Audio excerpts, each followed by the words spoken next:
Oke, Assalamualaikum warahmatullahi wabarakatuh. Perkenalkan, nama saya Jamaluddin dari kelompok 14. Di sini saya akan membahas tentang risiko kredit. Oke, langsung saja ke materinya. Pengertian risiko kredit. Pertama, menurut Hardanto tahun 2006 mengemukakan bahwa risiko kredit adalah risiko kerugian yang berhubungan dengan peluang gagal memenuhi kewajiban pada saat jatuh tempo.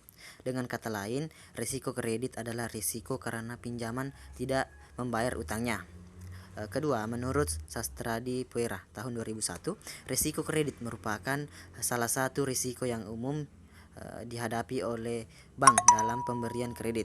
Risiko kredit mengambil bagian terbesar dalam bagian perbankan karena pemberian pinjaman dan investasi merupakan bagian terbesar dalam aktiva bank.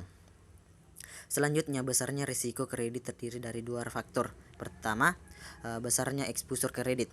Besarnya eksposur kredit sama dengan besarnya pinjaman itu sendiri. Semakin besar pinjaman, semakin besar juga tingkat eksposur kredit. Kedua, kualitas eksposur kredit. Kualitas eksposur kredit dicerminkan oleh kemungkinan gagal bayar dari debitur secara kredit dan kualitas dari jaminan yang diberikan oleh debitur atau pembeli kredit. Semakin rendah kualitas jaminan, semakin rendah kualitas kredit, maka semakin tinggi risiko kredit yang dihadapi. Jenis risiko kredit terbagi menjadi 3. Yang pertama, risiko kredit pemerintahan. Ialah risiko kredit yang berhubungan dengan pemerintah suatu negara yang tidak mampu membayar pokok dan bunga pinjamannya pada saat jatuh tempo, terutama pinjaman bilateral antar negara.